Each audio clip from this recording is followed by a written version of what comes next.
Fight हो रही है दो चीज़ों के बीच में, एलिमनी और डाउरी। एलिमनी लड़कियां ले रही है तो हम लड़के कहते हैं कि हम डाउरी भी मांग लेनी चाहिए।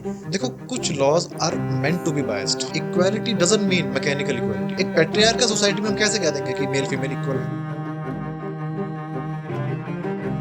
तो एक तो ना मुझे ये वहम लगता है आम पब्लिक का कि जब किसको लगता है ना कि यार ये बंदा बहस बहुत अच्छी करता है, इसको तो वकील होना चाहिए। आपको कई जजमेंट्स ऐसी मिल जाएंगी कि शुरुआत ही किसी शेर से होती गई। अब वो कोर्ट क्यों करती है ऐसा? जज साहब ऐसा क्यों करते हैं कई बार? उसको हटा भी दें, कंक्लूजन फिर भी वही आ जाएगा ना। लेकिन जैसे ही जज साहब उस बात को लिखेंगे ना शुरू में, उससे बात में वजन आ जाता है। तो मुझे लगता था कि ये सच नहीं होता, बट आज आपने मेरे को बता दिया कि ये सच होता है। इंडिया में ना हमारे प्रॉब्लम है पर ना एक रस्टिक विलेजर मेंटालिटी। मतलब अगर कोई लीगल इशू है तो वकील के पास नहीं जाना, अगर कोई मेडिकल इशू है तो डॉक्टर के पास नहीं जाना। इंस्पिरेशन आपको कैसे मिली या आपके मन में कैसे आया कि आप कंटेंट क्रिएट करो? ये है क्या कुल मिला के आर्ट वर्क है ना तरह से। हाँ जी। एक आर्ट ही है, तो उसके बारे में बैठ के हम बातचीत करते हैं, वकील बैठे हैं, दिन में टाइम मिल जाता है गप्पे मारने का। अब उन गप्पों को क्यों ना रिकॉर्ड कर लिया जाए? अगर 4 लोग बैठे हैं उसको रिकॉर्ड कर लो, या जो आप बात कर रहे हो उनसे बात कर ली, घर जाके अकेले को रिकॉर्ड कर लो, और क्यों ना डॉक्यूमेंट कर लिया जाए। अब वो डॉक्यूमेंट पेपर पे भी हो सकता है और डॉक्यूमेंट जो है वो विजुअल के फॉर्म में भी हो सकता है। तो कंटेंट क्रिएशन कोई अलग चीज नहीं है, ये वही है जो अदरवाइज हर इंसान कर रहा है। फर्क इतना है उसको कैमरे पे रिकॉर्ड कर रहा है। वुमेन के सेफ्टी के अराउंड लॉज हैं और क्या उनको नहीं पता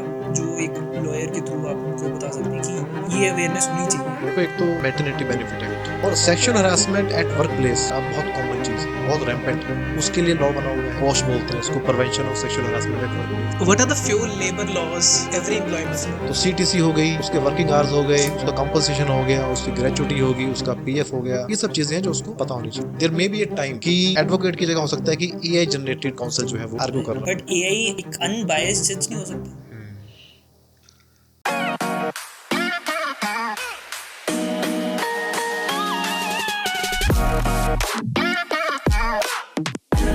Welcome guys to Strangers to Friend podcast. This is Vaibhav Joshi this is सक्षम Narad and today we have a new stranger with us and he's an advocate practicing in Punjab and Haryana High Court, practicing from 10 to 15 years. Let's know him more throughout the episode. Welcome Mr. Vipin Kumar. Thank you. थोड़ी सी हमारी audience के लिए एक अपना back story है, एक brief intro. Intro, there is nothing special. Okay जैसे सब लोग हैं दुनिया में वैसे ही विपिन भी है। ओके जैसे सब एडवोकेट्स हैं वैसे ही एडवोकेट विपिन भी है। ओके आपका नाम सक्षम है, आपका नाम वैभव है, ऐसे मेरा भी नाम भी कोई स्पेशल नहीं है, विपिन। अच्छा so I am in this profession for the last 14 years। Okay born and brought up in Chandigarh. Background मेरी इंजीनियरिंग से है। मैंने Okay. इंजीनियरिंग की हुई है और उसके बाद मैंने जॉब की 11 साल। अच्छा एक नीडल मैन्युफैक्चरिंग कंपनी है चंडीगढ़ में, ओके वहाँ पे रहा मैं 11 साल। और ड्यूरिंग दैट एम्प्लॉयमेंट ही मैंने अपनी एलएलबी की। और जिस दिन मुझे डिग्री मिली, नेक्स्ट डे आई रिजाइंड। मतलब मंडे को डिग्री मिली अगर, Okay. Tuesday I resigned and on Wednesday I got the license and on Thursday I was in the court. Oh, तो तब से लेके अब तक ये जो है सही काले है। कोर्ट में भाग दौड़ चल रही है। कौन सी एज थी? 2014 की बात है ये, 14 ओके की। हाँ, तो एज मेरी होगी उस वक्त 30s। Okay now I am in my 40s। Okay okay okay. So bar council license आया और अगले दिन नेक्स्ट डे कोर्ट में। मुझे इंतजार नहीं हुआ कि चलते हैं बस। ये तो बहुत, मतलब इतना जल्दी तो मैंने कभी देखा ही नहीं किसी को इम्प्लीमेंट करते हुए अपने प्लान्स को। बट ऐसे इंजीनियरिंग से लॉ की तरफ शिफ्ट, मतलब लॉ में ऐसा क्या था जो आप उधर की तरफ गए? बड़ा रेलेवेंट सवाल है। जब भी किसी को पता लगता है वो जरूर पूछता है मुझसे इस बारे में कि ये कैसे शिफ्ट हुआ। तो मुझे लगता है एक तो ना जो ह्यूमन नेचर जो है ना वो लगातार जिंदगी में कुछ नई चीज़ें ढूंढता रहता है ना, कुछ ना कुछ नया नया ढूंढता है। फर्क इतना है कि जिस किसी को तो मौका मिल जाता है वो नई चीज़ करने, किसी को नहीं मिल पाता। हमारे सर्कमस्टेंस ऐसे होते हैं, कोई जॉब में है तो मुश्किल है कुछ नया ढूंढ पाए वो। अब मुझे पढ़ने का शौक था शुरू से ही। घर में मैंने लाइब्रेरी भी थी, छोटी सी बुक्स इकट्ठी होती रही। और जब मैं जॉब पे था वहाँ की अच्छी बात ये थी कि 8 घंटे ज़्यादा आपसे वो काम नहीं लेते थे, आपको रोकते नहीं थे। अच्छा तो 8 घंटे काम, 8 घंटे आराम। अब 8 घंटे में फ्री था। ओके अब उस फ्री टाइम में कुछ हॉबीज़ थी मेरी, जिसमें पढ़ना भी था, म्यूज़िक भी था। तो पढ़ने का काम चलता रहा, बुक्स इकट्ठी होती रही, पाइलअप होती रही। तो सोचा कुछ ऐसा पढ़ लिया जाए जो एकेडमिकली भी कुछ काम आ जाए। अब 11 साल जब जॉब की तो थोड़ा सा इंजीनियरिंग से फोकस थोड़ा बहुत ना सोसाइटी की तरफ शिफ्ट होता रहा, सोशल साइंस की तरफ पढ़ते पढ़ते। अब उसमें लॉ एक ऐसी चीज़ है जो आपकी सोसाइटी को चलाती है ना। रोज़ आप मतलब आप कहीं ना कहीं आपके ऊपर लॉ का असर पड़ रहा असर पड़ रहा होता है। Every day. जब आप घर से निकले हैं, जब तक घर पहुंचेंगे, असर पड़ रहा हो, तो सुबह उठेंगे तब पता नहीं क्या हो जाएगा लॉ के रिगार्डिंग। तो पंजाब यूनिवर्सिटी में फैसिलिटी अवेलेबल थी कि आप इवनिंग में लॉ कर सकते हैं, तो मैंने एग्ज़ाम दिया, मेरा एडमिशन हुआ मॉर्निंग में। मैंने इवनिंग ऑप्ट की क्योंकि मेरे लिए ईजी था शिफ्ट्स में मैनेज करना। अच्छा, तो 3 साल फिर वो पढ़ाई की और उसके बाद सोचा कि इसको प्रोफेशन ही बना लिया जाए।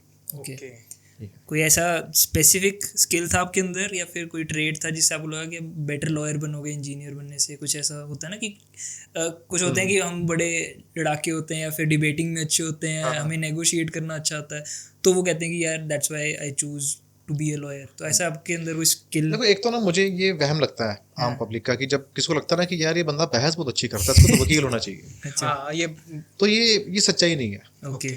क्योंकि एक आम बंदे की बहस और एक एडवोकेट की जो बहस है उसमें जमीन आसमान का फर्क है। हो सकता है आपको अच्छा एडवोकेट ना फालतू बात करता दिखे ही ना, बिना मतलब की बात करते हुए। तो अगर कोई बंदा बहुत बहस कर रहा है किसी चीज़ के बारे में, इधर उधर की बातें ये वो, तो इसका मतलब ये नहीं कि he is qualifying person for the practice of law, ऐसा नहीं है। तो वो ट्रेड जो है इसके लिए क्वालिफाई नहीं करता। ये है कि कुछ नया करने की, कुछ नयापन, कुछ नया करना है ना, उसको लेते हुए बंदा चले, अगर उसको इंटरेस्ट हो किसमें, सोसाइटी में खास तौर से। What is law? लॉ एक तरह से जो सोसाइटी के जो रिलेशंस है ना उनको मैनेज करता है। तो जिसका सोसाइटी में इंटरेस्ट है और सोसाइटी चलती कैसे है हमारी, और इंडिया में तो बड़ी खास चीज़ ये है कि मतलब अभी 70-80 साल के आसपास हुआ है कि जब इंडियन फ्रीडम स्ट्रगल रहा, देश आज़ाद हुआ, फिर लॉ बना हमारे सामने तो नहीं, मतलब बड़ा रिसेंट चीज़ें हैं सारी, बहुत पुरानी नहीं है, विद इन 100 ईयर सब कुछ हुआ है। कॉन्स्टिट्यूशन लिखा गया, उसकी हिस्ट्री, फ्रीडम स्ट्रगल, ये सब कुछ अगर इसमें इंटरेस्ट होगा ना, तो पढ़ने में इंटरेस्ट है तो बंदा लॉ में जाए। तो ऐसा तो मन से निकाल दे जो आम पब्लिक है, आपके थ्रू मैं कह रहा हूँ कि जो बढ़िया बहस करने वाला होगा, बड़ा लड़ाकू होगा बातचीत में, तो वो क्वालिफाइंग है एडवोकेट के लिए, ऐसा नहीं है। तो आपका जैसे 14 इयर्स हो गए अभी हाँ। एज अ लॉयर, हाँ। तो वो 14 इयर्स में आपको क्या लगता है कि सबसे एक इम्पोर्टेंट 10 years, स्किल? 11 years, अच्छा, 11 इयर्स हो हाँ। गए। तो 11 इयर्स में सबसे एक इम्पोर्टेंट स्किल क्या होना चाहिए लॉयर में? आपको अपने एक्सपीरियंस से जो पता लगे कि ये स्किल अगर कोई नया लॉयर बनना चाहता है या वो प्रैक्टिस करना चाहता है या अपनी लॉ फर्म खोलना चाहता है, तो एक स्किल क्या होना चाहिए सबसे इम्पोर्टेंट?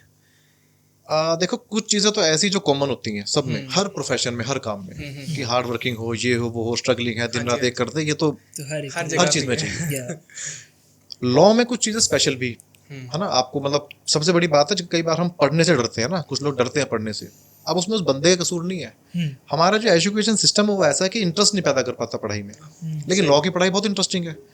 तो एक तो पढ़ाई का इंटरेस्ट, और मान के चले मुझे जिंदगी भर पढ़ना है, नया जानना है, नए जानने की जिज्ञासा, और ये भी उसके अंदर हिम्मत हो कि जो मैं अब तक चीज़ समझता आ रहा था ना वो गलत थी, आज मुझे कुछ और पता लग गया तो ये सही है। अक्सर हम अपने बिलीफ को ना छोड़ते नहीं है, तो लॉयर के लिए ये चीज़ बिल्कुल गलत है। बिलीफ तो छोड़ो, नया कानून आ गया है, पहले ये था वो ठीक है, अब इसको एक्सेप्ट करो। और अगर आपको एक डिस्टिंग्विश्ड लॉयर बनना है, उसके लिए सबसे ज़्यादा ज़रूरी है कि आप वकालत की पढ़ाई के साथ साथ जो लॉ बुक्स हैं उनके साथ साथ आप हिस्ट्री पढ़ें, ओके, सोशियोलॉजी पढ़ें, फिलॉसफी पढ़ें। कैसे फ़र्क पड़ेगा इन चीज़ों से? देखो, कोर्ट में सामने जज है और एक केस है आपके पास, और सामने जो है दूसरा लॉयर भी है आपके साथ, है ना, वो भी उन्हीं सेक्शंस के इर्द गिर्द पढ़ाई करके आया है, जजमेंट लेकर आया है, सारी जो रिसेंट है आप भी लेकर आए हैं। जैसा कोई पता होगा या नहीं पता होगा तो आप बताओगे, जो नया वकील बताएगा। अब वो भी वही उन्हीं किताबों की सपोर्ट ले रहा है, जो आपका जो अपोजिंग काउंसिल है आप भी उन्हीं के ले रहे हो, सब कुछ सेम है। कुछ चीज़ तो ऐसी होनी चाहिए ना जो आपकी बात में वजन डाल दे। अब वो वजन डलता है जब आप कुछ ऐसी फिलोसफिकल बात कर दें, कुछ हिस्टोरिकल चीज़ों को उठाकर बात कर दें, और तो और शायरी भी कर दें। अगर किसी बात को अगर आप किसी शायराना अंदाज में बता दें जैसा आपको, तो उसका इंप्रेशन अलग पड़ता है। अब मैं आपको बताऊं कि ये ऐसा नहीं कि वकील ही करते हैं, जजेस भी करते हैं, कोर्ट भी करती है।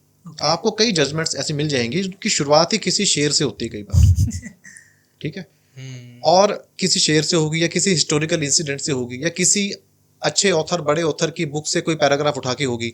अब वो कोर्ट क्यों करती है ऐसा, जैसा अब ऐसा क्यों करते हैं कई बार? मान लो वो उन्होंने एक कंक्लूजन पे अराइव होना है अल्टीमेटली ना, दोनों तरफ की बहस सुनते हुए, फैक्ट्स देखते हुए कंक्लूजन पे आना है। तो अगर वो उस कोर्ट को, उस शेर को, उस पैराग्राफ को, हिस्ट्री के या वट एवर, उसको हटा भी दें, कंक्लूजन फिर भी वही आ जाएगा ना, जजमेंट बेस्ड जो फैक्ट्स हैं उसके बेसिस पे। लेकिन जैसे ही जज साहब उस बात को लिखेंगे ना शुरू में, उससे बात में वजन आ जाता है। ठीक है, तो कई बार कोर्ट्स भी, जजेस भी अपनी बात पे वजन डालने के लिए किसी हिस्टोरिकल इंसिडेंट को, किसी बुक का कोई पैराग्राफ, कोई कविता, कोई कहानी, कोई गीत उसमें लिख देते हैं। तो पढ़ने वाले को ना मजा आता है, थोड़ा इंप्रेशन पड़ता है और असर पड़ता है, वजन पड़ता है। यही काम एक एडवोकेट को भी कर लेना चाहिए अपनी बात में वजन डालने के लिए। तो लॉ की पढ़ाई के साथ साथ आपके पास कुछ किताबें, हिस्ट्री, फिलोसफी, साइकोलॉजी, ये सब होनी चाहिए आपके पास। मैं सर ये बातें हमने कहीं कहीं ना मूवीज में मैंने छोटे होते देखी हैं, तो मुझे लगता था कि ये सिर्फ मूवीज तक सीमित है कि अपना मतलब किसी का कोर्ट उठाकर एंड जज इज पासिंग, वो जज जब जजमेंट पास कर रहे हो वो जिसको लिखते हैं वहाँ पे, तो कोर्ट के साथ वो एक एक्सप्लेन करते हैं उसको, और वैसे तो मुझे लगता था कि ये सच नहीं होता, बट आज आपने मेरे को बता दिया कि ये सच होता है। मेरा ही केस था, वो किसी फार्मर से कनेक्टेड था। तो वो जजमेंट अल्टीमेटली मेरे क्लाइंट के फेवर में आई, किसान था वो वैसे भी आनी थी, फैक्ट्स उसके फेवर में थे, लॉ उसके फेवर में था। लेकिन जज साहब ने जो शुरुआत की, मुंशी प्रेमचंद की कहानी है गोदान, वहां से एक पैराग्राफ उठाया, वहां से शुरुआत की। अच्छा, क्यों किया ऐसा? वजन डालने के लिए। ओके ओके, तो ये चीज चलता है, ये होना चाहिए। तो जो आपने बात की ना, मैसेज एक न्यू एडवोकेट्स के लिए, तो वो पढ़ें जितना पढ़ सकते हैं। हमारे ना पहले एक एपिसोड में लॉयर आए थे, तो उन्होंने भी हमें ना सेम बात कही थी कि सबसे ज़्यादा नॉलेज जितनी ज़्यादा ग्रैस कर सकते हो। और वो जो आपने बात बोली थी कि अपना बिलीफ साइड में रखना, तो हमारी उनके साथ इसके ऊपर बात हो रही थी कि एक लॉयर को जैसे अपनी वैल्यूज़ छोड़ के जो केस है उसको देखना, तो वो चीज़ जो अपना बिलीफ छोड़ना, तो वो एक मेरे को लगता है इंपॉर्टेंट स्किल है हर एक लॉयर के लिए कि अपना बिलीफ छोड़ के उसको जो है वैसा देखना, कि अगर मेरे को लगता है ये चीज़ सही है, ये गलत है, तो वो मैं हटा दूँ, क्योंकि वो लॉ के हिसाब से अलग चीजें, मेरी वैल्यूज अलग है ना, तो वो भी एक डिफरेंस आ जाता है। हाँ, वो करना ही चाहिए, मतलब प्री जजमेंटल नहीं होना चाहिए, प्री-जजमेंटल नहीं होना अपने बिलीफ तो चलो वो तो बड़े स्ट्रांग होते, बंदा रखे है ना, उसकी जो मोरालिटी, जो उसकी प्रिंसिपल है वो रखे, लेकिन जजमेंटल ना हो। जजमेंटल ना हो। Got it. आपसे थोड़ी सी आपकी लॉ की रिलेटेड बात करते हैं। हम ना जैसे इंस्टाग्राम पेजेस देखते हैं, तो मैं भी इनसे डिस्कस कर रहा था इस बात के ऊपर कि कुछ मीम पेजेस होते हैं या कुछ ऐसे पेजेस होते हैं जहाँ पे आप देखते हो कि कुछ चीज़ें ना फाइट हो रही है दो चीज़ों के बीच में। तो ये टॉपिक है कि एलिमनी और डाउरी। तो एलिमनी काफ़ी एक ट्रेंडिंग टॉपिक चल रहा है कि लोग बार बार इसके ऊपर बात कर रहे हैं कि हम सेलिब्रिटीज़ को देखते हैं, वहाँ से होता है कि यार लोग इतनी एलिमनी ले रहे हैं, रॉन्ग रीज़न से यूज़ करा है, व्हेन इट वाज गुड, मतलब गुड के लिए वो लॉ बना था। और सेम डाउरी इसीलिए हटा था क्योंकि वो बैड हार्म कर रहा था। तो मेरा एक क्वेश्चन है कि जैसे एलिमनी को जो उसका रियल ग्राउंड पे और dowry as a real ground पे जो लोग सिर्फ बात कर रहे हैं कि एलिमनी लड़कियां ले रही है तो हम लड़के कहते हैं कि हम डाउरी भी मांग लेनी चाहिए। तो एक तो ये जो बन गया ट्रेंड इन्होंने बना दिया है, but on the real face of it कि वो कितना गलत चीज़ है, क्योंकि दोनों के हार्म और बेनिफिट्स थे कि एलिमनी का एक फीमेल को एड के लिए वो स्टार्ट हुआ था और डाउरी बंद हुआ था क्योंकि उससे हार्म पहुंचने लगे था सोसाइटी को। तो इसका रियल ग्राउंड पे मतलब आपको क्या लगता है दोनों चीज़ों के बारे में कि एलिमनी और डाउरी का जो चल रहा है, तो आपका उसके ऊपर क्या व्यूज़ है?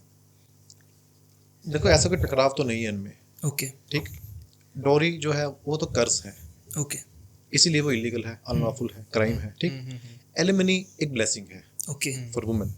ठीक, अब कई बार जैसे आपने बातचीत शुरू की तो एक इम्प्रेशन कई बार हमें दिखता है ना सोसाइटी में कि यार मिसयूज हो रहा है, बड़ा मिसयूज हो रहा है ना, और वुमेन बायस्ड लॉ बने हुए हैं, वुमेन की ज्यादा सुनते हैं। हाँ जी बिल्कुल। देखो, कुछ laws are meant to be biased. Okay, ठीक है, आप ये मत सोच के चलो कि कानून है तो दोनों तरफ की बात करेगा। Equality doesn't mean mechanical equality, ये समझो आप। ठीक, इक्वालिटी हमेशा इक्वल में हो सकती है। अगर एक ग्रुप में मेल्स हैं तो उनमें जो इक्वालिटी होगी वो अलग तरह की होगी, एक दूसरा ग्रुप है वहाँ फीमेल्स हैं, वहाँ पर इक्वालिटी अमंग दोज वुमेन होगी। एक ग्रुप में मेल और फीमेल दोनों हैं तो वहाँ पर मैकेनिकली अगर आप इक्वालिटी लगाने की कोशिश करोगे ना तो वो इनजस्टिस हो जाएगा।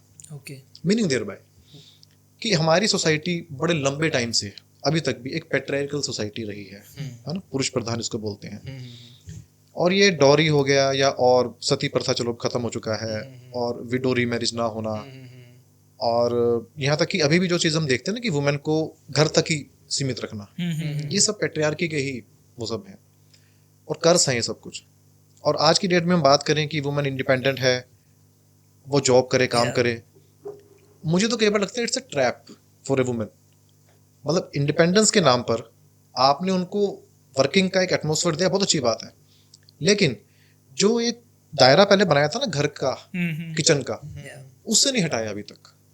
दोनों तो चीजें दोनों चीजें हो क्या रहा है कि वुमेन को ये कह दिया गया भाई you are free to be employed anywhere, आप काम करो, आप इंडिपेंडेंट है, लेकिन जो आप पहले कर रही थी ना वो तो करना ही पड़ेगा।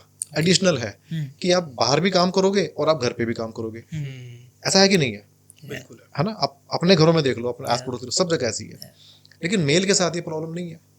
वो अगर बाहर काम करता है तो घर आने के बाद उसे कोई चिंता नहीं है, उसको सब कुछ पका पकाया तैयार मिल जाएगा। अपने टॉपिक पे आते हैं, डॉरी, एलिमनी और सारा कुछ। तो जब मैंने बात की थी आपको कि कुछ लॉज जो है that are meant to be biased. Biased कैसे? जब हम मेल फीमेल की बात करेंगे तो ये जो दोनों जो ग्रुप है ना मेल और फीमेल का, ये अनइक्वल है अपने आप में। इनमें जबरदस्ती इक्वालिटी नहीं हम डाल कर सकते, ठीक है? एक पेट्रियार्कल सोसाइटी में हम कैसे कह देंगे कि मेल फीमेल इक्वल है?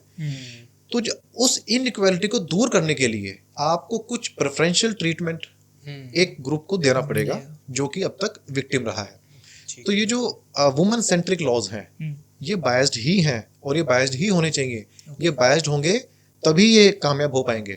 फॉर एग्जांपल डॉरी डेथ जो होता है ना कि with in 7 years of marriage अगर एक फीमेल की डेथ हो जाती है तो प्रिजम्पशन है कि डोरी की वजह से उसके घर वालों ने जो मैट्रिमोनियल होम है वहां से कुछ हुआ है, उन्होंने मारा है। Okay. अब नॉर्मल ऑफेंसेस में ऐसी प्रिजम्पशन नहीं होती है, रिवर्स प्रिजम्पशन होती है कि जब तक कोई गिल्टी प्रूव ना हो जाए वो इनोसेंट है। लेकिन यहाँ पर यही प्रिजम्पशन है कि विद इन 7 year अगर वुमेन की डेथ हुई है तो प्रिजम्पशन है कि इन्होंने मारा होगा। तो जो एक्यूज्ड है, जो हस्बैंड है, जो उसकी फैमिली है, उन्होंने इस प्रिजम्पशन को रिबट करना है कि हमने नहीं मारा है। नॉर्मल लॉ में ऐसा नहीं होता। अब ये बायस्ड है ना, बायसनेस है, ये लॉ में दी गई है, होनी ही चाहिए। क्यों? क्योंकि हजारों ही ऐसे एग्जांपल देखने को मिलते हैं भी हैं कि जहां पर with in few years of marriage bride को जला के मार दिया जाता है या किसी भी तरह से। बट ये रॉन्ग नहीं है एज अ मेल, जिसके लिए जो कुछ फीमेल्स हैं, जैसे ऑब्वियसली ये हेल्प कर रहा है ज़्यादातर फीमेल्स को, बट कुछ लोग इसका मिसयूज़ कर रहे हैं एक वे से, एक लॉ की जो है स्मॉल हेल्प लेके लॉ की हेल्प लेके। मिसयूज तो पार्ट एंड पार्सल है किसी भी लॉ का। कोई भी कानून उठा लीजिए आप, कोई भी लॉ। ओके, लेकिन जब हम ये कहते हैं ना कि ये जो वुमेन फ्रेंडली, जो वुमेन सेंट्रिक लॉज हैं उनका मिसयूज हो रहा है, तब हम सिलेक्टिव बात कर रहे होते हैं। ओके, अदरवाइज तो हर लॉ का मिसयूज है। हर लॉ में जो है कुछ लूप होल्स हैं। आप इन सिविल क्रिमिनल लॉज को छोड़कर अगर आप कुछ कॉर्पोरेट लॉ भी ले लें तो क्या जो बिग बिजनेसमैन हैं, जो बिग कॉर्पोरेट्स हैं, वो लॉ का फायदा नहीं उठाते हैं। वो जो लूप होल है ना वो आपको हर लॉ में मिलेंगे। ओके, अब एक गुलाब का फूल है तो उसके साथ 1-2 थॉर्न होते हैं। इसका मतलब ये नहीं है कि लॉ ही खत्म कर दिया जाए। हाँ, अगर लूप होल जो है, जो कमियां हैं लॉ की, सोसाइटी के सामने आ रही हैं, कोर्ट तक पहुंच रही हैं, पार्लियामेंट तक पहुंच रही हैं, उनको रिमूव किया जाए। बट मेरा पॉइंट मतलब ये था कि मेन की भी मतलब एक वैसे मेंटल हेल्थ इससे थोड़ी सी डिस्टर्ब होती है, तो वहाँ पे क्या कर सकता है एक मेल जिसके लिए मिसयूज हुआ, जिसके अगेंस्ट मिसयूज हुआ इन चीज़ों, तो वहाँ पे उसको फिर भी वो उन चीज़ों से निकलना पड़ता है और अपने आप को प्रूव करने के लिए उतनी मेहनत करनी पड़ती है। मतलब वो उस वजह से मैं पूछ रहा हूँ आपसे। बिल्कुल ठीक बात है। मिसयूज अगर हो किसी के साथ और कोई मेल पर्सन जो है इस ट्रैप में आ गया है ना। अच्छा, एक इंडिया में ना हमारे प्रॉब्लम है, कई तरह की प्रॉब्लम्स। एक ये भी है कि यहाँ पर ना एक रस्टिक विलेजर मेंटेलिटी बहुत है हमारे अंदर। मतलब अगर कोई लीगल इशू है तो वकील के पास नहीं जाना, अगर कोई मेडिकल इशू है तो डॉक्टर के पास नहीं जाना। अपने दोस्तों से शेयर कर लिया, डिस्कस कर लिया, पार्क में गए तो वहां पर कुछ लोग बैठे, उनसे बातचीत कर ली, फिर वो कहेगा यार ऐसा ना उसके साथ हुआ था तो उसने ये किया, तू भी ये कर ले। आपको मैं लीगल फील्ड से पहले एक मेडिकल एग्जांपल देता हूँ कि किसी को कोई इशू है, कोई प्रॉब्लम है, पथरी है मान लीजिए किडनी में, है ना, पार्क में गए, वहाँ बैठे हैं कुछ लोग, उन्होंने बताया कि यार पेट में दर्द होता है ऐसे ऐसे, तो पथरी बताइए डॉक्टर ने नहीं जो डायग्नोस किया, डॉक्टर के पास तो गए नहीं अभी। तो यार ऐसा था कि मेरा फ्रेंड है, उसको भी थी, वो फलाने के पास गया था, वो तो हाथ से खींच के निकाल देता है। सुना होगा ना आपने, देखा भी होगा। कहता अच्छा, अब देखो जो किडनी स्टोन होता है उसकी खास बात यह है कि वो बनते हैं और निकल जाते हैं। अब मान लो एक्सरे में आ गया, क्या बोलते हैं उसको, अल्ट्रासाउंड में आ गया, और वो वैसी पथरी है जो अदरवाइज भी निकल जानी थी। अब ये भाई साहब चले गए उनके पास, उन्होंने कुछ किया, मसला हाथ से खींचा और कहा कि जाके चेक करा लो। 15-20 दिन बाद वो गए, चेक कराया तो नहीं है। तो बन गई बात कि ट्रीटमेंट तो हो गया, कि उसका ट्रीटमेंट हुआ था तुम्हारा भी हो जाएगा। लेकिन अब मान लो इस बंदे के पथरी ऐसी जो नहीं निकलनी, अदरवाइज उसके लिए सर्जरी करवानी पड़ेगी या कुछ मेडिसिन लेनी ही पड़ेगी। अब वो भी वहां चला गया, नहीं निकली, ठीक, और जब तक वो ड्यूरेशन जो उसने खराब कर दिया है उसकी भी कंडीशन खराब हो गई है, अल्टीमेटली डॉक्टर के पास जाना पड़ेगा। लेकिन क्योंकि हालत खराब करवाए गए हैं और कुछ अगर मिस हैपनिंग हो जाए तो लोग क्या बोलते हैं कि यार गलत जगह चले गए, हाँ, डॉक्टर के पास वहां नहीं जाना चाहिए था, है ना, वहां तो गया तो बंदा काम खत्म है, उस हॉस्पिटल में तो काम खत्म ही है। खास तौर से जो बड़े स्पेशलिस्ट हॉस्पिटल होते हैं, फॉर एग्जांपल पीजीआई, वहां पर बहुत बिगड़े हुए केस जाते हैं, तो वहां पर ऑब्वियसली मोर्टेलिटी रेट भी ज्यादा है। तो लोग कह देते हैं कि यार वहां मत जाना, वहां तो बंदा गया तो वापस नहीं आता मुड़ के। तो ये जो मिसकंसेप्शन है लोगों में, सेम चीज जो है लीगल फील्ड को लेके भी है कि किसी बंदे को कोई परेशानी है तो वो एडवोकेट के पास ना जाकर अपने दोस्तों से या गूगल पे या किसी से भी बात कर लेगा, लेकिन वकील के पास नहीं जाएगा। और उससे होता क्या है, सिचुएशन अल्टीमेटली बहुत खराब हो जाती है। क्योंकि जिस वुमेन ने मान लो लॉ का मिसयूज किया है, उसको समझदारी खुद को नहीं है, वो मिसयूज इसलिए कर पा रही है क्योंकि उसको भी ये गाइडेंस किसी वकील की आ रही होगी। तो उसको काउंटर करना है ना, तो उस मेल को जो फंसा हुआ है उसे खुद मेहनत करने की जरूरत नहीं है, उसको तो बस एक अच्छा एडवोकेट एंगेज करना है, बाकी सारी जो मेहनत है वो वकील साहब करेंगे। तो सबसे पहला काम उसका यही है कि अगर लीगल इशू है तो किसी एडवोकेट को एंगेज करें। बिल्कुल सही बात है सर ये आपकी। तो इससे एक और क्वेश्चन है मेरे माइंड में कि मैं एक बुक पढ़ रहा था और उस बुक में बताया गया कि यूएसए की बात हो रही थी। तो यूएसए में उसने कहा कि यूएसए को आज़ाद हुए 200-250 कुछ साल हो गए हैं, तो उनका जो कॉन्स्टिट्यूशन है it is only amended only 17 times in this इतने साल से। तो मेरा क्वेश्चन ये था कि जिस स्पीड से हमारी सोसाइटी प्रोग्रेस कर रही है in the future now with इतने सारे चीज़ें और तेज़ हो रही है, उतनी स्पीड से कॉन्स्टिट्यूशन में अमेंडमेंट्स और चेंजेस नहीं आ रहे हैं। मतलब लोगों के ये व्यू पॉइंट्स रहे हैं हमेशा से। तो क्या ये लोगों के व्यू पॉइंट्स में मतलब जैसे लोग जैसे आप कह रहे हैं लोग जज करते हैं, तो हम भी जज करने की यार ये तो कॉन्स्टिट्यूशन में अमेंडमेंट ही नहीं आया वैसे वैसे, तो क्या वो अमेंडमेंट में आने में क्या सच में रियल ग्राउंड रियलिटी में टाइम लगता है, या मतलब लोग सही हैं इस जगह पे अपना व्यू पॉइंट्स ऐसे रख रहे हैं? तो आपके हिसाब से सर क्या आपको लगता है ये? देखो, सबसे पहले समझे कि what is constitution. Constitution is the supreme law of our country. हाँ जी। और वो मेनली रिलेशंस को मैनेज करता है between state and citizen and between the other states. जो सारे राज्य हैं उनके रिलेशंस को आपस में मेंटेन करता है, रेगुलेट करता है। और रिलेशन ऑफ द स्टेट जो सुप्रीम बॉडी है ना, सरकार जिसको बोलते हैं, उसका रिलेशन सिटीजन के साथ। ठीक, अब हमारे कॉन्स्टिट्यूशन की एक ब्यूटी ये है कि जब उसको तैयार किया गया था तो हमारा देश फ्रीडम स्ट्रगल से होकर निकला था ना। तो जो लोग उसको तैयार करने वाले थे वो लोग थे जिन्होंने स्ट्रगल किया था उस वक्त फ्रीडम को लेके। बहुत से लोग उसमें जेलों में रहे और दुनिया भर के जो कॉन्स्टिट्यूशन थे उस वक्त उनको उठाया गया, उसमें से अच्छी अच्छी चीज़ें ली गई, खराब चीज़ें निकाल दी गई। इसलिए एक तो उसकी अपनी ब्यूटी है हमारे कॉन्स्टिट्यूशन की। अब बात करें कि अमेंडमेंट्स क्यों नहीं हो रही हैं, देखो अमेंडमेंट्स की जब रिक्वायरमेंट होगी, सोसाइटी को जरूरत होगी, तभी होगी ना। For the sake of change तो कोई चेंज होना जरूरी नहीं है। अदरवाइज कॉन्स्टिट्यूशन में लगातार अमेंडमेंट्स होती रहती हैं, लगातार होती रहती है। रिसेंटली भी कुछ अमेंडमेंट्स हुई हैं और आम बंदे को कई बार नहीं पता लगता है कि क्या चेंजेस हुए हैं। तो अमेंडमेंट की जहां तक मैं बात करूं तो आप ये तो मतलब बात निकाल दो कि स्लो अमेंडमेंट है, हाँ जी, धीरे धीरे हो रही है या होनी चाहिए नहीं हो रही है। जिन चीजों की जरूरत पड़ती है पार्लियामेंट में, जब लोग चुन के जाते हैं, हमारे जो रिप्रेजेंटेटिव हैं, उन तक जब वो बातें पहुंचती हैं लोगों के जरिए, जिस एरिया को वो रिप्रेजेंट कर रहे हैं, तो वहां पर उन इश्यूज पर बहस भी होती है और अमेंडमेंट्स भी होती हैं। अमेंडमेंट्स कई बार ऐसी भी हो सकती हैं जो कि उसकी जो कोर वैल्यूज हैं कॉन्स्टिट्यूशन की, उसके अगेंस्ट भी चली जाती है कई बार, रॉन्ग अमेंडमेंट्स कह लो आप। फिर उसके लिए सुप्रीम कोर्ट है ना। अगर कोई अमेंडमेंट गवर्नमेंट ऐसी कर दे, कोई लॉ ऐसा ले आए जो लोगों को लगे या ऑपोजिशन को लगे कि तो ठीक नहीं है, एंटी कॉन्स्टिट्यूशनल है, तो खिलाफ चला गया, तो सुप्रीम कोर्ट है, फिर उसको इंटरप्रेट करती है और उस लॉ को या उस अमेंडमेंट को स्ट्राइक डाउन भी कर देती है। तो मतलब ये जस्ट लोगों के माइंड में है कि जैसे क्योंकि यूजुअली लोग जज कैसे करते हैं, जैसे आपने अभी बात करी कि फीमेल सेंट्रिक लॉज हैं, फिर उनका वैभव ने बात करी मिसयूज होता है, तो लोग फिर इससे बना लेते हैं कि यार भाई मतलब हमारा सिस्टम आज के हिसाब से सही नहीं है, कॉन्स्टिट्यूशन को थोड़ा इसके बारे में सोचना चाहिए, थोड़ा इसके बारे में ऐड ऑन करना चाहिए, amend करना लोग चाहिए। नहीं बनाते हैं, लोग नहीं बनाते हैं एक ऐसा सेक्शन जो अभी तक अपनी प्रिविलेजेस का फायदा उठाता आ रहा था, पेट्रियार्की में जो पेट्रियार्की का फायदा उठाता आ रहा था, अब मान लो उसके ऊपर कोई चीज हाँ आ जाए, बिल्कुल सर। तो वो एक सेक्शन है जो कहता है कि यार ये तो बहुत धक्का हो रहा है, बहुत गलत हो रहा है। वही सेक्शन माइंड वॉश कर रहे हैं लोगों का। प्लस थोड़ा सा आता है ना जब उस अब जो दूसरे जो माइनॉरिटी कह लो जो अब अवेयर हो रही है तो दूसरे को लग रहा है यार अब मेरी प्लेस हिल रही है। बट जैसे अब हम अमेंडमेंट्स और इसकी बात कर रहे थे कि इतनी फास्टली नहीं हो रहे। अब ऐसे एक डाटा प्राइवेसी का होता है कि उसको उसमें कहते हैं कि वो उसमें अभी इंडिया पीछे है, उसके ऊपर बात ही नहीं हो रही है। तो क्या वो इम्प्लीमेंट होने में उसमें क्या दिक्कतें आ रही हैं आपके हिसाब से? लाइक डाटा प्राइवेसी का क्या चल रहा है इंडिया में? डाटा प्राइवेसी को लेकर ना अभी एक लॉ पीछे आया है। ओके। रादर वो प्राइवेसी अब कहने को तो होता है, जब कानून बनता है ना उसका नाम कुछ भी हो, नाम कुछ भी रख लो आप, फलाना प्रोटेक्शन है ना ऐसे करके, लेकिन वो जरूरी नहीं है कि नाम के हिसाब से ही जाए। तो कई बार जो अंदर की जो प्रोविजंस हैं वो इधर उधर हो जाती है। अब जो गवर्नमेंट है हमारी, है ना, जो स्टेट है, जो हेड है, जो सब कुछ गवर्न करते हैं, एक तरफ वो है, एक तरफ उसके इंटरेस्ट है, एक तरफ सिटीजन है, एक तरफ उनके इंटरेस्ट है। सिटीजन्स को चाहिए प्राइवेसी कि मैं कुछ भी करूं, कुछ भी करूं मतलब कि मेरी जो चीज़ें हैं वो स्टेट तक ना जाए। स्टेट को क्यों चाहिए? बिल्कुल। लेकिन स्टेट को सिक्योरिटी भी रखनी है, स्टेट की सिक्योरिटी, नेशनल सिक्योरिटी, सारा कुछ, और उसके तहत उसको चाहिए कि इतनी प्राइवेसी नहीं देनी है, इतना देना है कि ठीक है उनका काम भी चलता रहे लेकिन मुझे भी सब कुछ पता चलता रहे। अब यहाँ पर है कॉन्ट्राडिक्शन।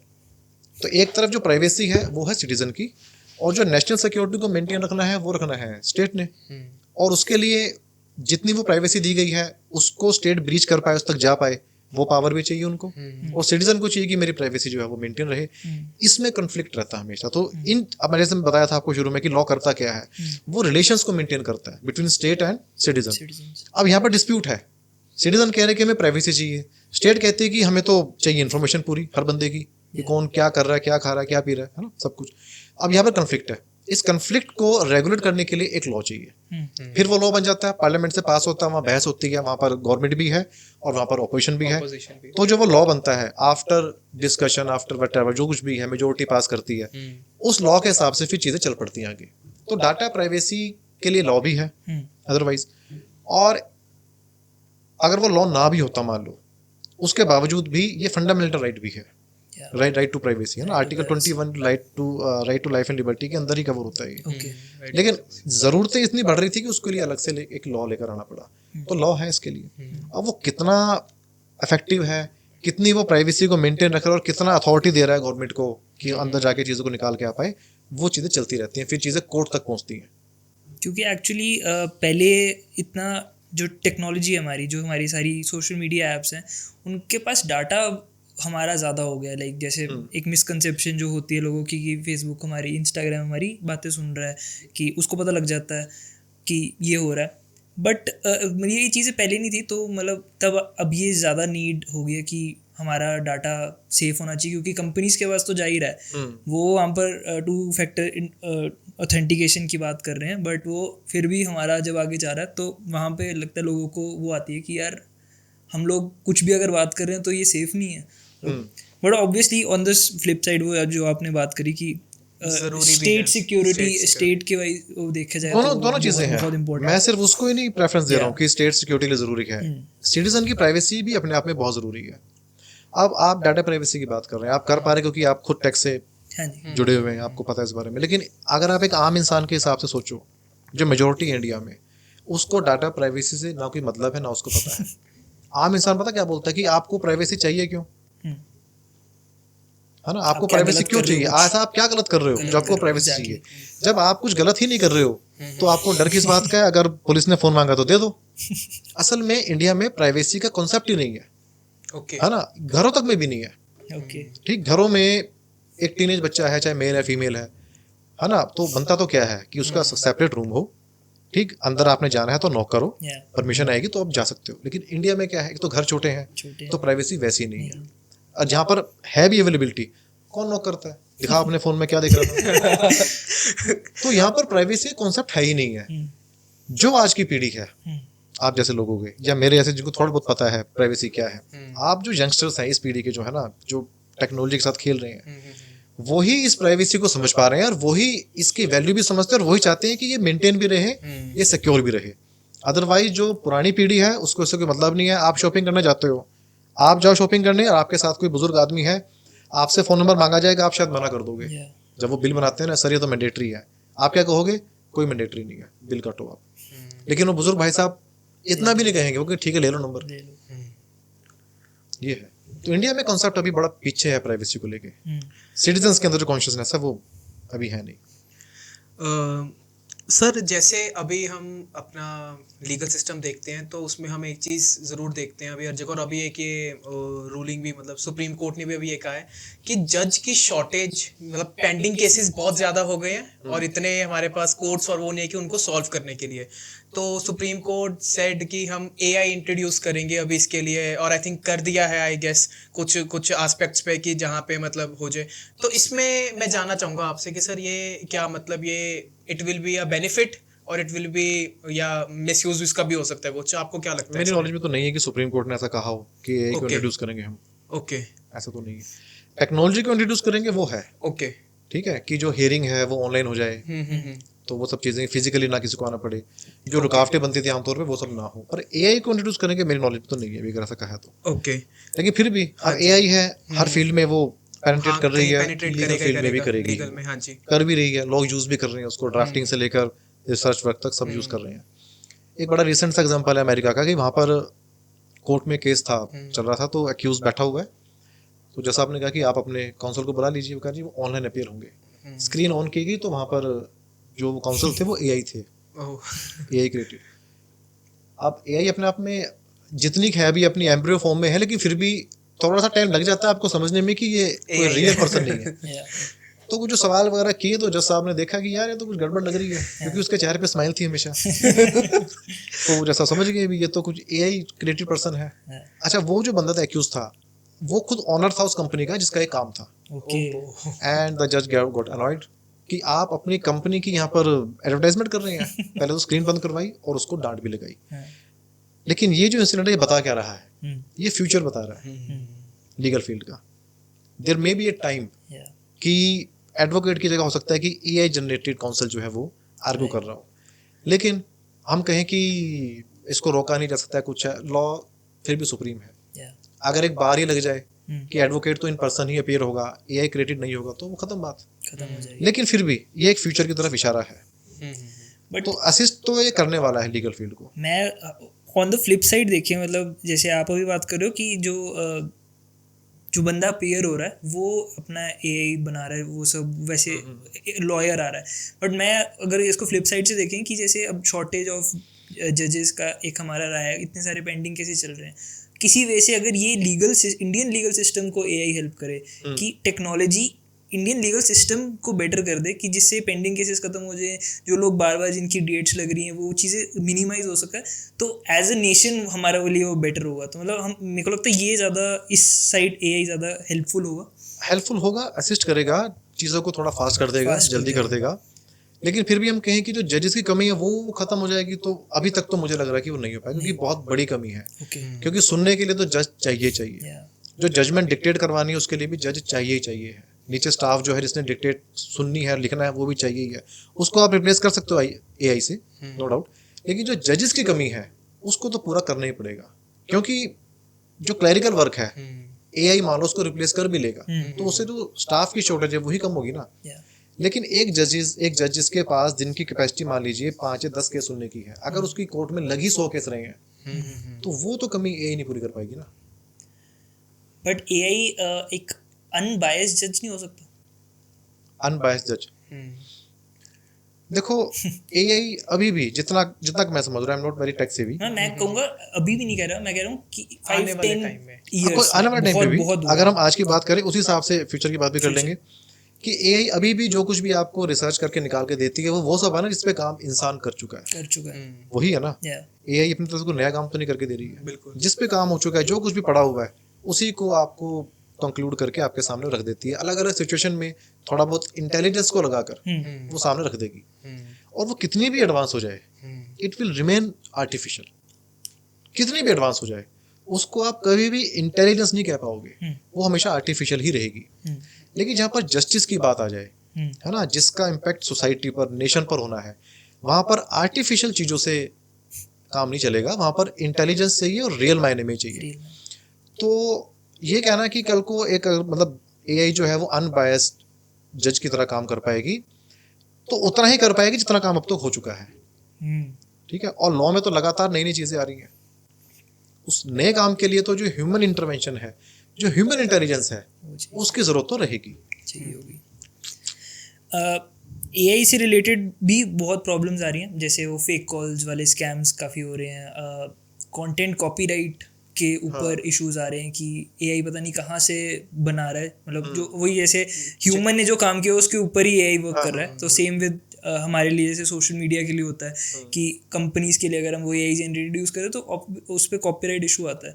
तो यहाँ पे हमारा इंडिया मतलब ये इसके लिए कहाँ तक पहुँच चुका है कि अगर कोई ऐसे यूज़ कर रहा है, मेरी शायद क्लिक फोटो है बट एआई ने उसको ट्रांसफॉर्म करके दे दिया किसी और को, ठीक है, तो मैं क्या कर सकता हूँ? देखो अगर इंडिया की बात करें हम, इंडिया में तो अभी तक ये चीजें इवॉल्व भी होनी नहीं शुरू हुई है। Discussion AI and copyright, Okay. इनका जो कनेक्शन है, Okay. जो लीगल डिस्प्यूट्स हैं, वो इंडिया में अभी नहीं आए नहीं हैं आए। पिक्चर में। अमेरिका में चल रहे हैं, यूरोप में चल रहे हैं, Okay. खूब लिटिगेशन चल रही है। ओके और लिटिगेशन का बेसिस क्या है कि एक आर्टिस्ट जिसका आर्ट वर्क इंटरनेट पे पड़ा हुआ है, उसके आर्ट वर्क को यूज करके एआई ने कुछ बना लिया, यूज करके, या उसकी ट्रेनिंग में यूज हो गया वो। अब वो जो आर्ट वर्क था, अगर उस आर्टिस्ट ने ना किया होता, ऑब्वियसली एआई उसको यूज ना करती। अब वो किया है तो उसने यूज किया है।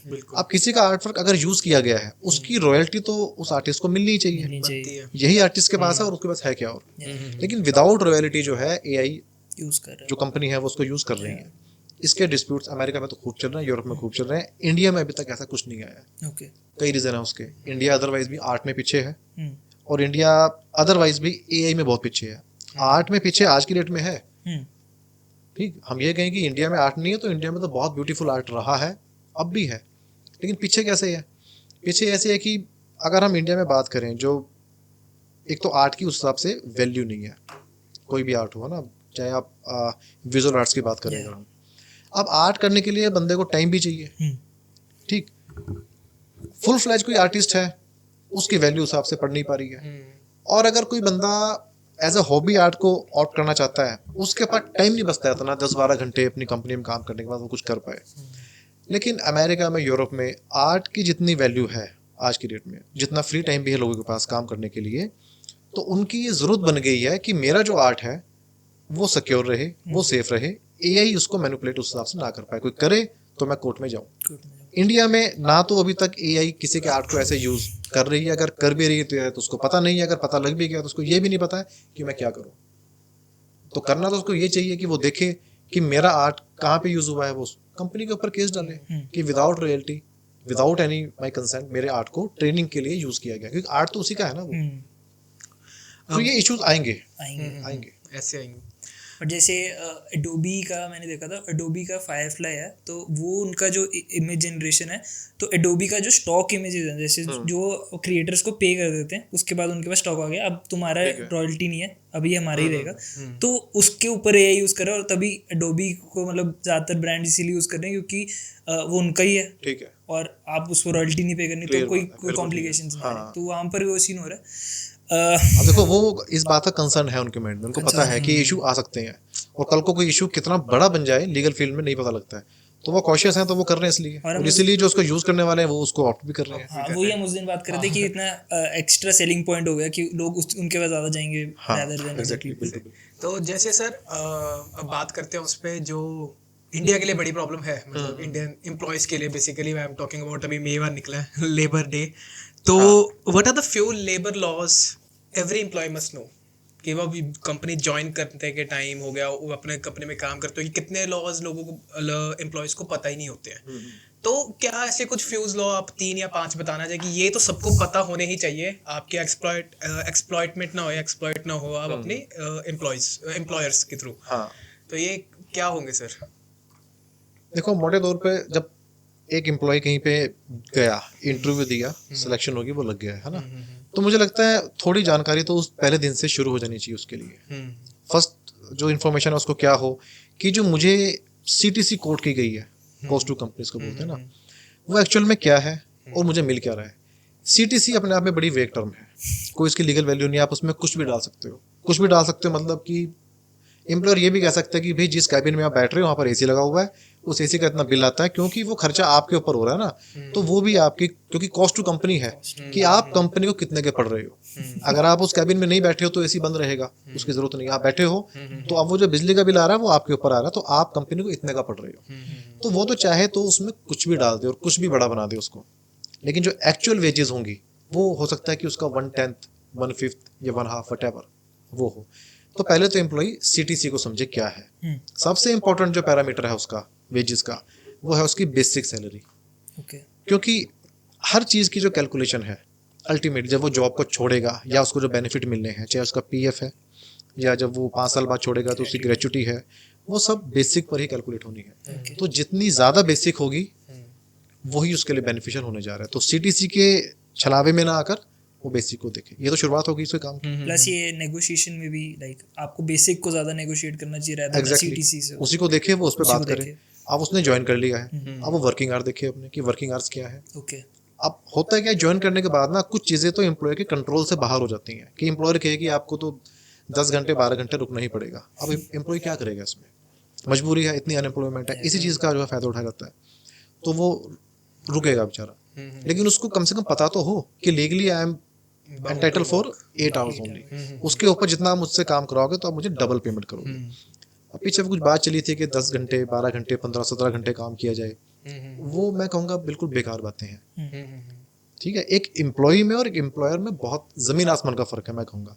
तो वो जो 17 घंटे 20 घंटे काम करने वाली बात है ना, वो करे बंदा, कोई एतराज नहीं है, लेकिन जो अपने लिए कर रहा है। बिल्कुल। ठीक है, अब मान लीजिए कोई रिक्शा चलाने वाला आदमी है, कोई ऑटो चलाने वाला है, कोई रेडी लगा रहा है, कोई अंडों की रेडी लगा रहा है, वटेवर कुछ भी कर रहा है, पकौड़े तल रहा है बाहर जाके, वो 10 घंटे बैठे 12 घंटे बैठे 14 घंटे बैठे, वो अपने लिए कर रहा है। ठीक, लेकिन जैसे ही वो अपने पास किसी एक एम्प्लॉय को रख लेगा, फिर वो चीज़ उस पर इम्प्लीमेंट नहीं होगी। वो तो जितना काम करेगा 8 घंटे का, उसको तो वेजेस मिलेंगी ना। आप कॉर्पोरेट में आप आ जाइए, अब बॉस कहे, जिस जो ऑनर है स्टार्टअप किया मान लो कि यार मैं भी तो रुका हुआ हूँ, भाई आप रुके हुए हो अपने लिए, अपने ब्रांड के लिए। आप जितना ज़्यादा काम करोगे आपके ब्रांड में एडिशन होगी। ठीक है, लेकिन मुझे तो सिर्फ 8 घंटे का मिलेगा ना। आप कोई कहे कि यार अगर आप 12 घंटे 14 घंटे रुकोगे तो उसका भी तो मिलेगा, लेकिन वो प्रोपोर्शनेटली बहुत कम होता है, वो फिर भी वेजेस ही रहेंगी। और एम्प्लॉयर जितना ज़्यादा रुकेगा वो अपने प्रॉफिट में एडअप कर रहा होगा। और प्रॉफिट बहुत बड़ी चीज़ है, वेजेस थोड़ी चीज़ है। डाइवर्ट हो गए थे हम एनीवे। तो वर्किंग आवर्स उसको पता हो अपने कितने हैं, और कंपनसेशन अपना, अगर कोई चोट वोट लग जाए, ओके है ना, चोट कहाँ लगी, जहाँ पर कुछ फिजिकल काम हो रहा है फैक्ट्री वगैरह में, उसको कंपनसेशन मिलता है, उसका उसको पता हो। इंश्योरेंस होते हैं जिसमें इंश्योरेंस भी है, ईएसआई भी है, अगर कुछ भी नहीं है तो एम्प्लॉयर देगा। ओके। और ये नहीं है कि काम करते हुए चोट लगी तभी देगा, अगर वो अपने वर्क प्लेस पे जा रहा है या वर्क प्लेस से घर जा रहा है, इन बिटवीन भी अगर उसको चोट लग जाती है तब भी वो लायबल है। तो ये बहुत चीज़ें हैं। पीएफ है, पीएफ कटे उसका, ईएसआई की उसको बेनिफिट मिले, उसको कंपनसेशन मिले, और जब वो जॉब छोड़ के जाए 5 साल के बाद तो ग्रेचुटी का पता हो। ग्रेचुटी एक अच्छा अमाउंट बन जाती है जिसको हर एम्प्लॉयर चाहता है कि मैं ना दूं, अवॉइड करता है। वो कई बार वो क्या करते हैं कि वो 5 साल पूरे होने से पहले एक ब्रेक डाल देंगे और एम्प्लॉय को पता ही नहीं होता है कि ब्रेक डल चुकी है। इन चीज़ों को लेकर एम्प्लॉय को कॉन्शियस रहना चाहिए, क्योंकि जैसे ही वो 5 साल से ज़्यादा काम उसका हो जाएगा ना, उसकी एंटाइटलमेंट बन जाएगी, और जो लास्ट पेड सैलरी है सारी कैलकुलेशन उसी के हिसाब से होगी बेसिक पे। तो सीटीसी हो गई, उसके वर्किंग आवर्स हो गए, उसका कंपनसेशन हो गया, उसकी ग्रेचुटी होगी, उसका पीएफ हो गया, ये सब चीज़ें हैं जो उसको पता होनी चाहिए। फर्स्ट डे से पता होनी चाहिए। फर्स्ट डे से पता होनी इवन इंटरव्यू में जाते हुए पता होना चाहिए कि Exactly. बेसिक पे मुझे ये उसके बाद जैसे टर्मिनेशन के मामले आ जाए कि उसको कोई निकाल दे, धमकाए कि तू जा, तू निकाल दिया, ये है वो, तो एम्प्लॉय कई बार ठीक है निकाल दे तो मैं क्या ही करूँ, प्राइवेट कंपनी क्या कर सकते हैं, लेकिन नहीं, लॉ बने हुए हैं। अगर आपको इलीगली टर्मिनेट किया गया है आपको केस फाइल करना पड़ेगा, देखो कोर्ट में जाना पड़ेगा। कोर्ट में थोड़ा टाइम लंबा लग सकता है, लेकिन जब आप केस जीतोगे तो जितना टाइम लगा है वो आपकी जॉब में काउंट हो जाएगा, कंटिन्यूटी में। मान लीजिए आपको 5 साल होने से पहले निकाल दिया गया, इलीगली टर्मिनेट कर दिया गया, 4 साल आपके हो गए थे, आपने केस फाइल किया, 3-4 साल केस चला, 7 साल हो गए हैं। अब जब आप केस जीतोगे तो आप 7 साल की जॉब मानी जाएगी आपकी, चाहे आपने काम नहीं भी किया है। वो सारे बेनिफिट आपको 7 साल के हिसाब से मिलेंगे। बट आई थिंक ये वाला जो पॉइंट आता है ज़्यादातर लोग मिस कर देते हैं कि यार कौन अब कोर्ट के चक्कर लगाएगा, तो जरूरत ही नहीं है चक्कर लगाने की। आपने सिर्फ एक बार एक एडवोकेट के पास जाना है। चक्कर लगाने का काम तो एडवोकेट का है। हम किस बात की फीस लेते हैं? इसी बात की फीस लेते हैं ना कि जो चिंता तुम्हारी थी अब तक, अब वो मेरी है बस। जैसे ये हो गई कुछ चीज़ें, जैसे लोगों के पास अवेयरनेस नहीं होती। वैसे सिमिलरली मैं इसके ऊपर ये भी टच करना चाहूँगा कि वुमेन सेफ्टी की एक वर्क प्लेस पे, like many of our sisters या फिर फ्रेंड्स हु आर वर्किंग, तो उनकी भी सेफ्टी, जैसे वुमेन के साथ काफ़ी केसेस होते हैं एंड वो एक बड़ा टॉपिक है। वहाँ पे क्या वुमेन के सेफ्टी के अराउंड लॉज हैं और क्या उनको नहीं पता, जो एक लॉयर के थ्रू आप उनको बता सकते हैं कि ये अवेयरनेस होनी चाहिए जो नहीं है? देखो, एक तो maternity benefit act, okay. Maternity benefit, वो अब कोई कहे कि यार बायस लॉ बने हुए हैं सिर्फ वुमेन के लिए, तो भाई जो प्रेग्नेंट होगा उसी के लिए लॉ होंगे ना, तो वो वुमेन के लिए ही है। उसमें 6 महीने की छुट्टियां मिलती हैं आपको, वुमेन को पेड लीव मिलती हैं। मैटरनिटी बेनिफिट एक्ट हो गया ये। इसके अलावा जो आपने जो बात की सेक्सुअल हरासमेंट की, उसके लिए लॉ बना हुआ है, पॉश बोलते हैं उसको, prevention of sexual harassment at work place. Her employer की लायबिलिटी है कि वहाँ पर उसकी पॉलिसी फ्रेम करे, एक कमेटी बनाए, उसमें एक एक्सटर्नल मेंबर हो, और जो कंप्लेंट्स आए हरासमेंट को लेकर उनको वो कमेटी डील करे और किसी कंक्लूजन पे जाए। अब ये जो कमेटी है ये क्या बोलेंगे उसको हम, जेंडर न्यूट्रल भी हो सकती है कि ये मेल्स की कंप्लेंट भी ले सकती है, लेकिन वो उसकी विश है एम्प्लॉयर की। लेकिन फॉर फीमेल वो मैंडेटरी है कि एक पॉश की कमेटी हो जो कंप्लेंट्स को डील करे। और sexual harassment at work place बहुत कॉमन चीज़ है और बहुत रैम्पेंट है। कुछ सफेयर तो ऐसे हैं जहाँ पर ये बहुत ज़्यादा है, जैसे कि फिल्म इंडस्ट्री। एक रिपोर्ट आई थी पीछे, साउथ की फिल्म इंडस्ट्री की रिपोर्ट आई थी, अगर आपको पता हो, मैं नाम भूल रहा हूँ उस रिपोर्ट का। उस रिपोर्ट में ये था कि sexual favour from A women जो कि अभी फिल्म इंडस्ट्री में आ रही है, ये एक नॉर्म थी, नॉर्म बिल्कुल, कि अगर आप फिल्म इंडस्ट्री में जा रहे हो तो पहली जो स्टेप है वो यही है कि सेक्सुअल फेवर देके ही आप आगे जा सकते हो। इतनी ज़्यादा रैम्पेंट, इतना ज़्यादा बुरा हाल फिल्म इंडस्ट्री में। अब ये क्योंकि वहाँ पर एक कमेटी बनी, उसने सारी रिसर्च की, इंक्वायरी की, इन्वेस्टिगेट किया, तो ये रिपोर्ट सामने आ गई। हो सकता है जो दूसरे फील्ड हो वहाँ पर भी निकल के आ जाए। ये तो वहाँ की स्टडी हुई तो निकल के आ गया, जो दूसरे फील्ड है होंगे वहाँ पर भी निकल के आ सकती है। तो होना तो ये चाहिए अदरवाइज कि हर फील्ड में रिसर्च हो जाए एक बार, चाहे वो मेडिकल फील्ड हो, चाहे वो पुलिस फील्ड हो, किसी भी तरह का फील्ड हो। तो ये वुमेन स्पेसिफिक लॉज कुछ बने हुए हैं और भी हैं। मैटरनिटी बेनिफिट में इतना भी है कि जो जिसका न्यू बॉर्न बेबी है उसको ब्रेस्ट फीडिंग के लिए भी टाइम अलग से दिया जाए, और जहाँ पर एक स्पेसिफिक गिनती फीमेल एम्प्लॉयज़ की, टोटल एम्प्लॉयज़ की ज़्यादा है, वहाँ पर क्रैश की फैसिलिटी भी हो। तो जो अच्छे एम्प्लॉयर हैं वो करते भी हैं, अच्छे मतलब जो एक लेवल उनका बन गया है कि ज़्यादा एम्प्लॉयज़ हमारे पास, वो करते भी हैं। तो ये सब चीज़ें राइट्स हैं। तो सर थोड़ा लॉ से थोड़ा हम साइड पे चलते हैं। हाँ। आप अपने लॉ फर्म, सर आपको कितना टाइम हो गया आपको अपनी लॉ फर्म बनाए? मुझे इस प्रोफेशन में तो हाँ जी, 11 ईयर्स 11 साल हो गए हैं। हाँ जी। और लॉ फर्म को करीब करीब 6-7 साल। ओके। और इसको फर्म ना बोल के मैं अक्सर यूज करता हूँ एसोसिएशन, लॉ एसोसिएशंस। कि हमारी एसोसिएशन है ये। Okay okay. आप फर्म उसको नाम दे दीजिए, वो थोड़ा सोफिस्टिकेटेड से सुनने में लगता है, but actually it is an association कि आपके साथ आपके जैसे काम करने वाले, आपके जैसे सोचने वाले आपके साथ 3-4 लोग हैं। Now it's your association and you are dividing your work, और काम चल रहा है। उसको आप नाम दे दो, वो जो नाम है वो एक लॉ फर्म है। सो सर जैसे लॉ एसोसिएशंस में हमने देखा है कि बहुत बिजी टास्क होते हैं कि केस पे होता है ये वो। तो सर आपकी इंस्पिरेशन आपको कैसे मिली, या आपके मन में कैसे आए कि आप कंटेंट क्रिएट करो, आप यूट्यूब पे पॉडकास्ट करो? तो आपको उसके पीछे क्या इंस्पायर करता है आपको, कितना अपना मतलब आज भी आप जैसे इतने आपके डिफिकल्ट, आपको मतलब इतना टाइम शेड्यूल आपको बहुत वो होता है बिजी, तो उसमें आप ये टाइम निकालते हो इस चीज को करने के लिए, तो उसके पीछे क्या इंस्पायर करता है? बहुत अप्रिशिएटिंग है, मतलब हाँ, हमें बहुत देख के appreciating खुद है होए कि मैं तो चाहता हूँ कि मैं ज़्यादा कंटेंट क्रिएट कर पाऊँ, ओके। मैं चाहता हूँ, लेकिन क्योंकि वही बात है, जो प्रोफेशनल टाइम बड़ा कम देता है हमें, हाँ जी। उस वजह से महीने में 1 या मैक्सिमम 2 पाते हैं, जो कि बहुत कम है अदरवाइज। और रही बात कंटेंट क्रिएशन की, ये है क्या कुल मिला के आर्ट वर्क है ना एक तरह से। हाँ जी। एक आर्ट ही है, आप कुछ बात रख रहे हो, हाँ जी। एक अंदाज में रख रहे हो, फिर उसकी एडिटिंग कर रहे हो, आर्ट वर्क है अपने आप में। और हर इंसान के अंदर एक आर्टिस्ट तो कहीं ना कहीं छुपा होता है, कुछ ना कुछ वो आर्ट करना चाहता है, जितना उसको टाइम मिले, जो उसको अपॉर्चुनिटी मिले वो करता है। आर्ट का मुझे शुरू से शौक रहा है, ड्राइंग वगैरह मेरी थोड़ी बहुत अच्छी थी, ओके। और मुझे म्यूजिक का शौक रहा है। अच्छा। मैंने क्लासिकल सिंगिंग सीखने की कोशिश की, और मुझे ड्राइंग, म्यूजिक और फिल्में देखना फिल्में देखना, अच्छी फिल्में देखना, पुरानी फिल्में देखना, आर्ट मूवीज देखना। अब ये जो आज का टाइम है कंटेंट क्रिएशन का, ये भी एक तरह का आर्ट है। तो जब मैंने वो सब चीज़ें की, मुझे अच्छी लगती थी, है ना, म्यूजिक करना भी और आर्ट करना भी, तो ये भी आज का टाइम है, तो ये भी एक तरह का आर्ट है, तो ये भी किया जाए। अब जब किया पहली बार तो अच्छा लगा, दोस्तों ने भी कहा यार बढ़िया है, ऐसे हाँ, तो ऐसी चीज डाला करो। और एक आर्टिस्ट को क्या चाहिए, मैं आर्टिस्ट तो नहीं कह रहा हूँ, चलो आर्टिस्ट को क्या चाहिए, एप्रिसिएशन। अब एप्रिसिएशन थी या पंप थे किसी की तरफ से, तो वो चल पड़ा, मतलब मुझे फिर अब वो ठीक लगता है। होता क्या कई बार कोई चीज़ आ गई, मान लो है ना, कोई नया लॉ आ गया है, कोई नई अमेंडमेंट हो गई है, कोई पॉलिटिकल इशू हो गया है, कनेक्टेड रहता है, politics and laws are connected. हाँ जी, हाँ जी। तो उसके बारे में बैठ के हम बातचीत करते हैं, वकील बैठे हैं, दिन में टाइम मिल जाता है गप्पे मारने का, है ना, केस की वेट करें, गप्पे मार रहे हो आप। अब उन गप्पों को क्यों ना रिकॉर्ड कर लिया जाए, अगर 4 लोग बैठे हैं उसको रिकॉर्ड कर लो, या जो आप बात कर रहे हो उनसे बात कर ली, घर जाके अकेले को रिकॉर्ड कर लो, और क्यों ना डॉक्यूमेंट कर लिया जाए। अब वो डॉक्यूमेंट पेपर पे भी हो सकता है, और डॉक्यूमेंट जो है वो विजुअल के फॉर्म में भी हो सकता है।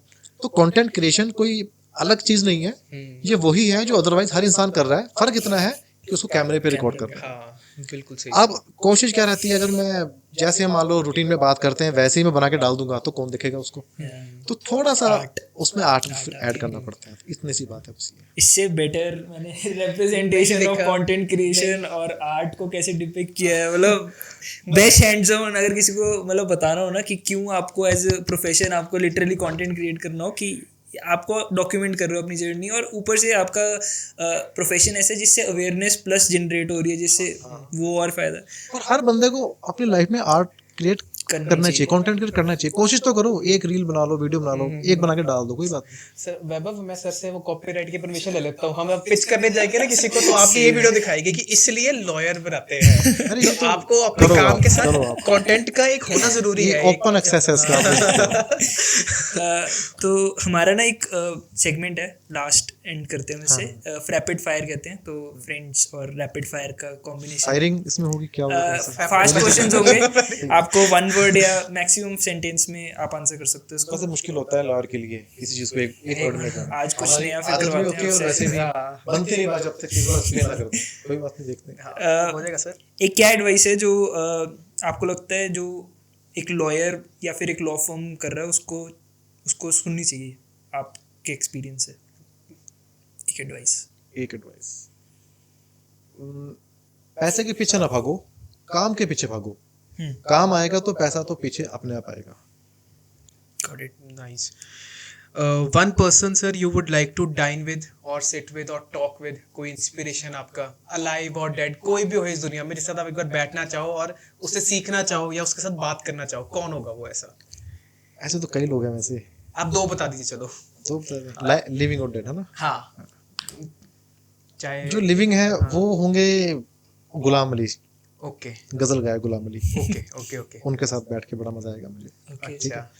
वो जो डेड हैं वो होंगे जवाहरलाल नेहरू, ओके उनके साथ बैठा जाएगा और उस वक्त की जो चीजें थी उनके बारे में उनसे जानकारी, उनसे बातचीत की जाएगी। तो ये है। और भी हैं लोग, पर आपने 2 कहे तो लिविंग में गुलाम अली और डेड में जो है वो Jawaharlal Nehru. Okay okay, nice, beautiful sir. अगर आप लॉ नहीं कर रहे होते तो अभी क्या कर रहे होते? अगर ये नहीं होता, प्रोफेशन एडवोकेट ना होता, तो क्या होता है? मुझे लगता है सर शायद म्यूजिक होता है। मुझे ये लगता है कुछ ना कुछ आर्टिस्टिक काम कर रहा था। लॉ में भी इसलिए आया था कि यहाँ पर आर्ट का स्कोप है। ओके। जब आप सोचते हो ना, सोचना भी आर्ट ही है, हाँ। तो कुछ ना कुछ आर्टिस्टिक चल रहा होता, कुछ ना कुछ आर्टिस्टिक। सर, एक एडवाइस जो आप अपने यंगर सेल्फ को देना चाहो, आज से 10 साल पहले किसी अपने यंगर सेल्फ को एडवाइस देनी है, आज क्या देना चाहोगे? प्रोफेशन से रिलेटेड या जैसे भी चीज पे रिलेटेड आपको जो लगता है कि बहुत इम्पैक्ट करेगी 10 साल पहले एडवोकेट विपिन को कि लाइफ में, या उसको इम्पैक्ट करेगी, उसको सुनना जरूरी है, या तो आगे एक्सपीरियंस सिखा देगा, बट उस टाइम सुनना जरूरी है उसको, कोई ऐसी एडवाइस? वो एडवाइस ऐसी हो जो मैंने मान ली हो या ना मानी हो? मान ली हो ना मान ली हो, एक ही बात है। मतलब एडवाइस आप देना चाहो उसको। हाँ, वो मेरी एडवाइस खुद के लिए भी, मतलब जंगल वन के लिए भी और आपके लिए, सभी के लिए, कि हाँ, जो आपका दिल करे ना करने का वो करना चाहिए। एक बार जरूर करो, ओके। पीछे मत हटो, करके देख लो। आप जो दिल करे वो करके देख लो। आप पीछे नहीं ना कर रहे थे? नहीं, मैंने बताया ना कि मैं क्या बताऊं, जो मानी कि नहीं मानी, तो मैंने तो मानी। ओके। जो नहीं मानी सर, जो शायद आज लगता है कि यार कर लेना चाहिए था, शायद regret है।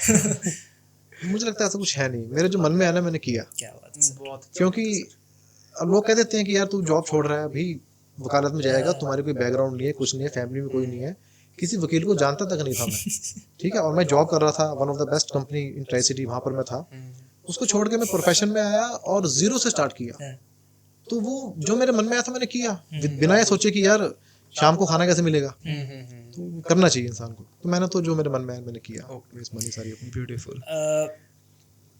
एक ऐसा ट्रेड जो आप अभी, जैसे आप काफ़ी जब कोर्ट में होते हो या फिर आप लोगों के साथ इंटरेक्ट करते हो, आपके एम्प्लॉयज़ होंगे, तो ऐसा क्या देख रहे हो आप जो लॉयर्स में आज एक स्किल है जो नहीं है, जो लोगों का आपका देखते हो कि यार आज के लॉयर्स में ना ये चीज़ नहीं है, ऐसा कुछ है जो आप देखते हो 25-30 इस एज ग्रुप के जो लॉयर्स हैं जो होनी चाहिए। होनी चाहिए?